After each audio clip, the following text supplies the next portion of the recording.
اتنے بجے پیدا ہوگا، اتنے بجے فلانے دن فلانے مہینے فلانے سال گزرے گا تو وہ مرے گا، یہ تقدیر ہو، وہ فائنل ہے۔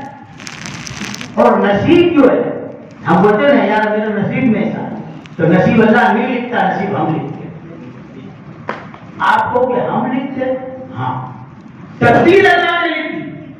اگر ہم نے صحیح فعل کیا، کسی کی بھلائی کا، اچھائی کا اور نیک کام کیا، تو اللہ ہماری تقدیر میں اچھائی لکھ دیتا ہے، ہمارے نصیب میں اچھائی لکھ دیتا ہے۔ اور ہم نے غلط کرا تو اللہ ہمارے نصیب میں غلط لکھ دیتا ہے۔ تو نصیب کا جو دار و مدار ہے وہ ہمارے اوپر ہے، ہم جو کریں گے وہ ہوگا۔ ہم کسی کے ساتھ بھلائی کریں گے، اللہ ہمارے ساتھ بھلائی لکھے گا۔ ہم کسی کا فائدہ کرے گا، اللہ تعالیٰ ہمارے مالوں میں نقصان دے گا۔ ہم کسی کو دھوکہ دیں گے، اللہ کی طرف سے ہم کو دھوکہ ملے گا۔ ہم جیسا کریں گے ویسا ہم کو سامنے ملے گا۔ یہ ہمارے ایمان کمزور ہو، ہمارے عقیدے کمزور ہو، ہمارا توکل باللہ نہ رہا۔ خدا کی قسم اگر ہمارے توکل باللہ ہو، آج بڑے دکھ کے ساتھ مجھے کہنا پڑتا ہے، تاکہ مسجد کا سنگ بنیاد رکھنے میں آیا اس کو کافی وقت ہو گیا۔ ایمان والوں نے تو انتظار میں تھا کہ مسجد تیار۔ خوشی تو ہوتی ہے، مسجد تو بہت بنتی ہے، ہر کوئی بناتا ہے، لیکن جب یہ مسجد بنتی تھی نا تو زیادہ خوشی۔ کیوں کہ میری قوم کے لوگ ہیں، یہ لوگ وہ کام کر رہے ہیں۔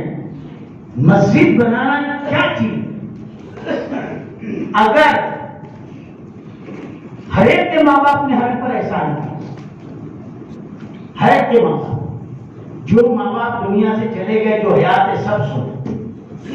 اب یہ لڑکا بولے میرے ابا کو دیتے، میں دے کے کیا کروں گا؟ ارے تیرے ابا کی قبر تھی اس کے ساتھ، تیری قبر تیرے ساتھ، تجھ سے جو بھی ہو سکے وہ تو ہی مدد کر، تاکہ جنت میں اعلیٰ مقام تیرا ہے۔ میرے آقا کا فرمان، حضور نے فرمایا جب زمین پر مسجد بنتی ہے یعنی اللہ کا گھر، اگر تمہاری ایک اینٹ بھی اس میں لگتی ہے تو تمہارا پیسہ اس میں نہیں لگا، مسجد تیار نہیں ہوئی، اس کے پہلے اللہ تعالیٰ جنت کے اندر تمہارا محل تیار ہے۔ اور خوش نصیب ہے وہ بیٹے، خوش نصیب ہے وہ ماں باپ کہ جنہوں نے ایسی اولاد کو پیدا کیا۔ یہ اب تو ماں باپ مر گئے، ہم سمجھے ختم ہو گئے، سال میں ایک بار فاتحہ دلا لیا، بات ختم ہو گئی۔ ارے تمہارے باپ نے تمہارے لیے گھر کا انتظام کیا، دکان کا انتظام کیا، کھانے پینے کا انتظام کیا، دوسرا تیسرا انتظام کیا، اتنے بڑے کیے، تمہاری شادیاں کی، تم اپنے ماں باپ کے لیے کیا کرتے ہو؟ تو فرمایا حضور نے کہ تم اپنے ماں باپ کے ساتھ وہ ہمدردی کرو کہ تم زمین پر مسجد بنو تاکہ اللہ تعالیٰ تمہارے ماں باپ کے لیے جنت کے اندر محل تیار کرے۔ تم مسجد بناؤ زمین پر، تو ہم سوچیں گے کہ ماں باپ کا فائدہ ہوگا، ہمارا کیا ہوگا؟ تو کہا ماں باپ کا تو محل بنے گا اولاد کی نیکی پر، لیکن جس نے پیسہ لگایا اللہ تعالیٰ اس کا بھی خیر کرے۔ اور ہم سمجھتے جو ہم کماتے ہیں، ہمارا ایک مسافر آیا صدیق اکبر کے، اس نے کہا صدیق اکبر میں شادی ہوں، مہمان لایا ہوں حضور پر، میں تاجر ہوں، میں قرضدار ہو گیا ہوں، مجھے 3000 اشرفیوں کی ضرورت ہے۔ صدیق اکبر اس کو گھر میں لے گئے، گھر کا دروازہ تو بہترین تھا، جب گھر میں گئے تو بچھونا بھی کچھ نہیں تھا، آپ نے ان کو بٹھایا اور کہا دیکھیے میری حالت ہے، ابھی میری مالی حالت بہت کمزور ہے، اب مجھے تو 3000 اشرفیوں کی ضرورت ہے، اگر یہ نہیں ملی تو میرا کام بگڑ جائے گا۔ صدیق اکبر نے فرمایا تو عثمان غنی کے پاس جا۔ کیا فرمایا؟ دیکھو کتنا بھروسہ اپنے بھائیوں میں۔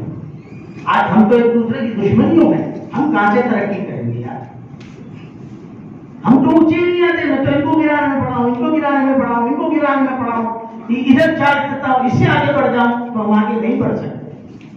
اگر آگے بڑھنا ہے کہ اللہ کے گھر میں بیٹھا ہوں، چھوٹے پر اللہ کی لعنت، لوگوں کی بھلائیوں میں آ جاؤ، اچھائیوں میں آ جاؤ، خدا تم کو ترقی دے۔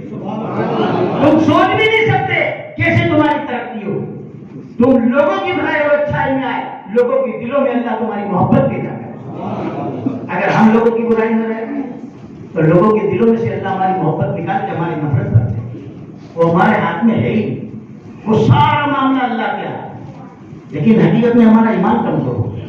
صدیق اکبر پڑھ لو، عثمان غنی کے پاس چلا گیا، تو اس نے کہا عثمان غنی کو تو میں نہیں جانتا ہوں، آپ کا نام دے دوں؟ کہا تو عثمان کو جانتا نہیں ہے. کیوں؟ عثمان کو جانتا نہیں ہے.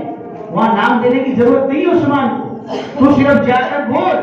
تو وہ صدیق اکبر نے بھیجا، کہنا میرا نام لینے کی بھی ضرورت نہیں ہے، تو چلا جا، مجھے بھروسہ ہے عثمان غنی پر. وہ گیا، جا کر کے دروازے کو دستک کی تو اندر سے آواز آتی تھی. وہ اپنے بچے کو ڈانٹتے تھے کہ دودھ کے اندر میٹھا دودھ ہے اور اس میں تم نے شہد ڈالا اور میٹھا کر دیا، دو چیز میٹھی ڈالتا ہے. وہ سوچ میں پڑ گیا، یا اللہ یہ تو میٹھے دودھ میں شہد ڈالا تو لڑتے بچے کے لیے، بچے سے یہ مجھے 3000 دینار کیا دیں گے. بس یہ دل میں خیال تھا. تھوڑے سے ڈاٹا اب باہر ہے. آپ نے باہر آ کے پوچھا، آ جاؤ اندر. پہلے تو معافی مانگی. دیکھو ایمان، دیکھو ایمان والوں، کیا معافی مانگی آپ نے؟ آپ نے فرمایا مجھے معاف کرنا، بچوں کو کوئی ضروری بات سمجھانی تھی، نصیحت کرنی تھی، 2 منٹ دے لو. آج ہمارے گھر کوئی آئے تو ہم کہیں گے ٹھہرو آتا ہوں، پھر ہمارا کام پتا ہم جاتے ہیں، پھر پوچھتے کون ہے، کہاں سے آئے ہو، کیوں آئے ہو. بالکل یہ حق بات ہے نا. آپ نے پوچھا نہیں کون ہو، کہاں سے آئے ہو، پہلے ڈائریکٹ معافی مانگی کہ مجھے معاف کرنا، بچے سے کچھ نصیحت کی باتیں کرنے کی 2 منٹ کی دیر ہو گئی. آپ اندر بلا. پہلے تو دودھ والا میٹھا دودھ اور اس میں شہد والا دودھ آ، اس نے پیا. کھجور کا حلوہ آ گیا. وہ سوچ میں پڑ گیا، یار اپنے بچے کو تو میٹھے دودھ میں شہد ڈالا تو ڈانٹتے تھے، میرے لیے تو میٹھا دودھ بھی آیا شہد والا اور کچھ حلوہ بھی کھجور کا آیا. سب کھا لیا پی لیا. پھر آپ پوچھتے ہو کہاں سے آئے، کیسے آنا ہو. کہا کہ میں تاجر ہوں، مہمان والا ہوں، لیکن میں قرضدار ہو گیا. آپ نے کہا بس بیٹھو. غلام کو حکم دیا. غلام ایک اونٹ لے کر گیا. اونٹ کے اوپر سارا سامان لگا ہوا تھا، کپڑے بھی تھے، اناج بھی تھا، سب کچھ تھا. اور ایک تھیلی لے کے آیا جس کے اندر اشرفیاں تھی. کتنی تھی؟ 6000. اس کو دی. اس نے کہا حضور یہ اتنا سارا سامان آپ نے دیا ٹھیک ہے، لیکن یہ اونٹ میں سواری واپس آپ کو دینے نہیں آ سکتا. تو آپ نے فرمایا سوار واپس دینے کے لیے نہیں لیتا، یہ میری طرف سے تجھے بخشش ہے، یہ سامان بھی لے جاؤ، سواری بھی لے جاؤ. تو اس نے کہا مجھے تو 3000 اشرفیوں کی ضرورت تھی، میں نے کہا بھی نہیں اور آپ نے 6000 دی. آپ نے مسکرایا کہ رکھ لیتے کام ہے. لے کر کے جب جانے لگا تو پیچھے مڑ کے کہا عثمان آپ کا شکریہ. تو آپ نے فرمایا جس نے بھیجا اس کا شکریہ ادا. کیا فرمایا؟ جس نے بھیجا اس کا شکریہ ادا کر. عثمان نے کہا یہ بات تو میں اور ابو بکر جانتے، تیسرا کوئی نہیں جانتا. کہا زیادہ تحقیق میں نہ پڑ. آپ نے 3 کی جگہ 6 مجھے دے دیا، مجھے تو 3 کی بھی امید نہیں تھی. تو عثمان غنی کیا فرماتے ہیں؟ ذرا اپنے آپ کو جھنجھوڑو، ہم ایمان والے ہیں. آپ فرماتے ہیں کیا میں یہ روپیہ میرے اور میری اولاد کے لیے کماتا ہوں، اللہ مجھے یہ دولت میرے لیے دیتا ہے، اور اس میں ہمارا بھی حصہ ہے اور امت مسلمہ کا بھی حصہ ہے. میں ان سے ان کی مدد کرتا ہوں تاکہ اللہ مجھے اس سے 10 گنا بڑھا کر کے. میں محتاج اس لیے نہیں ہوں. آج ہمیں غیرت آنی چاہیے. ہمارے گھر تو عالیشان بن گئے، کوئی چیز کی گھر میں کمی نہیں ہے. اے سی بھی لگ گئے، لائٹیں بھی لگ گئی، پنکھے بھی لگ گئے، پردے بھی لگ گئے، ٹائلسا بھی لگ گئی، ہر چیز مہیا کر دی. آج ہونا تو یہ چاہیے تھا ہمارے گھر محتاج رہ جائے، اللہ کا گھر نہ رہے. لیکن آج یہ ہماری کمزوری ہے کہ اللہ کا گھر ہمارے تعاون کا محتاج ہے اور ہمارے گھر تیار ہے. کل خدا ہم سے پوچھے گا تو ہم کیا جواب دیں؟ ایمان سے بتاؤ دھوڑکے والوں، کیا یہ مسجد بنانا ہمارے لیے بڑی بات ہے؟ ایمان سے بتاؤ مسلمان. ارے ایمان مضبوط کر کے تیار کر لو کہ ہمیں یہ مسجد 2 مہینے کے اندر تیار کرنی ہے، تو چاہے کتنا بھی خرچہ ہو ہم اپنے حلال کی کمائی اس میں لگا کر اللہ کا گھر تیار کریں گے. جتنے لوگ سجدہ کریں گے اللہ تعالیٰ ہماری روزیوں میں بھی برکت دیتا ہے. اور یہ توفیق اللہ ہر ایک کو نہیں دیتا. ایمان والوں، جن کو توفیق دیتا ہے ان کو ہی دیتا ہے. جن کو توفیق دیتا ہے، جن کو اللہ تعالیٰ حضور کے صدقے، کیونکہ ہم سب حضور کی امت ہی ہے، حضور کے صدقے مغفرت دینا چاہتا ہے، ان کے دلوں میں یہ نیک باتیں ڈال دیتا ہے کہ واقع بڑھے. اب یہاں پر بیٹھنے والے سب کہیں گے حضرت ہم نے تو حصہ لے لیا، کوئی کہے گا میں نے 5,000 لکھا ہے، کوئی 10,000، کوئی 20,000، کوئی لاکھ، کیا مسجد کا کام پورا ہو گیا؟ جب تک یہ کام پورا نہ ہو ذمہ داری ہماری، ذمہ داری ہماری ہے. ایک ساتھ وقت کم ہے، یہ بھی ڈر گئے آپ لوگ. جب بھی لوگ لانا ہوا تم نے بیان بند کر دیا، 1 بجے بھاگ جاتے ہو. ارے جتنا مسجد میں بیٹھو اتنی عبادت ہے، اتنا ثواب ہے. ایک صحابی کی بات یاد آئی اور بتا کے بات ختم کرتا ہوں. ایسے ہی مسجد نبی کے اندر صحابہ کرام تشریف فرما تھے. حضور نے اعلان کیا چندے کا. ایک صحابی عرض کرنے لگے یا رسول اللہ میرے پاس ایک باغیچہ ہے، اس میں کچھ کھجور کے درخت ہے، وہی ان کی آمدنی کا ذریعہ ہے، اسی میں گھر ہے، رہتے بھی وہیں ہیں، کمائی بھی وہاں سے. آپ نے کہا حضور باغیچہ میں دیتا ہوں. حضور نے لے لیا. جب گھر گئے تو اندر داخل نہیں ہوئے، باغیچے کے باہر کھڑے اور باہر سے بیوی کو آواز دی فلانے کی امی آ جاؤ، ہم نے باغیچہ اللہ کے رسول کو دی، قربان جاؤ.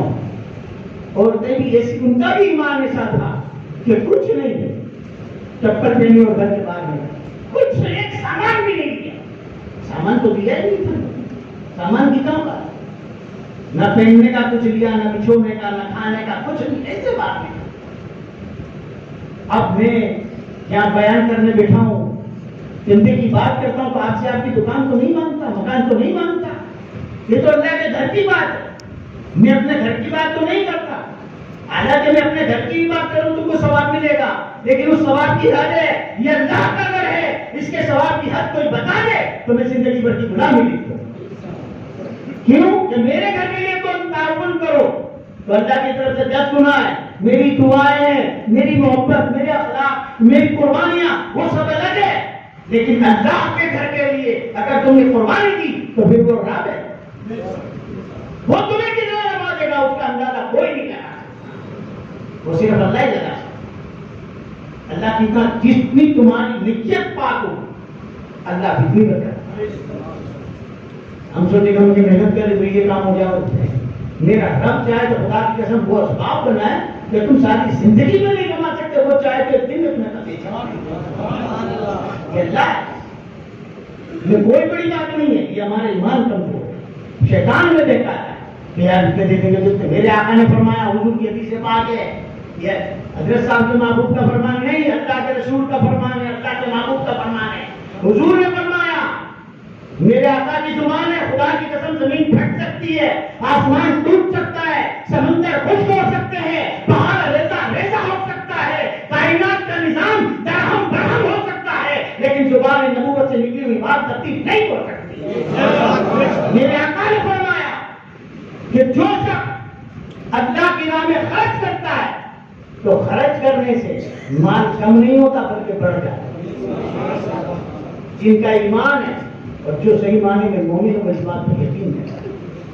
اللہ کے رسول نے فرمایا جو نیک کام میں خرچ کرتا ہے، ماں باپ کے پیچھے خرچ کرتا ہے، مسجدیں بنانے میں، نیکیاں کرنے میں، جو بھی نیک کام میں خرچ کرتا ہے اس کا مال کبھی کم نہیں ہوتا. ہم کو لگتا ہے یار 10,000 تھے، 3,000 خرچ ہو گئے، 7,000 رہ گئے، کم ہو گئے 3,000. میرا رب جانتا ہے کہ اللہ کے رسول کا فرمان ہے وہ کم نہیں ہوتا، اللہ اسے 10 گنا بڑھا دیتا ہے. 10 گنا تو اس نے کہا، لیکن وہ کتنا بڑھاتا ہے کوئی جان بھی نہیں سکتا، کوئی اندازہ بھی نہیں لگا سکتا، کوئی اندازہ بھی نہیں لگا سکتا. خدا کی قسم یہ کوئی بڑائی کی بات نہیں کرتا. اگر دیکھنا ہو تو مجھے دیکھو. ہماری کمائی یہی ہے، کیونکہ علم بڑا علم ہے. پھر بے وقوفی کیوں کرے؟ یا محنت کرنے جا وہ محنت. میرے آقا نے فرمایا کہ تم اللہ کے نام پہ ایک دو، اللہ تم کو درجے کر دے گا. یہ نہیں تو فرمایا کہ دکان پہ جاؤ تو دے گا، مزدوری کرو تو دے گا، کارخانے جاؤ تو دے گا. یہ فرمایا اللہ کے نام پر ایک دو، اللہ غیب سے کر دے گا. ہم تو لٹا دیتے گھر جا کے سو جاتے، بولا ہم نے ہمارا کام کر دیا، تو تیرا کام کر، تکے کے نیچے سے نکالا. غیب سے لینا ہے، وہ رب کیسے دیتا ہے پتہ نہیں چلتا. پہلے ایسا ایمان مضبوط کر کے تو دیکھو اللہ دیتا ہے. دیتا ہے ایک مولانا ہے کہ کیا کرو بختو تو کام ہے، باقی بولنا ابھی ضروری ہے، کیونکہ جہاں تو دل چل گیا دوسری جگہ مسجدیں بن جاتی ہے. کیا ہم اتنے غریب کمزور ہے؟ نہیں، ہمارا ایمان کمزور ہے کہ ہماری مسجد آج تک آتی. اگر ہم سب کمر کس لیں تو مسجد نہ بنے. ارے اللہ ہمیں سی روحانی اور ایمانی طاقت دے کہ مسجد بن جائے. پہلے ارادہ تو کر لو, عزم کر کے تیار تو ہو جاؤ. کچھ لوگ محنت کرتے ہیں, کچھ لوگ ٹھنڈے بیٹھے نہیں تو جمعہ کو لوٹ پھیری اس میں ڈال دیں گے.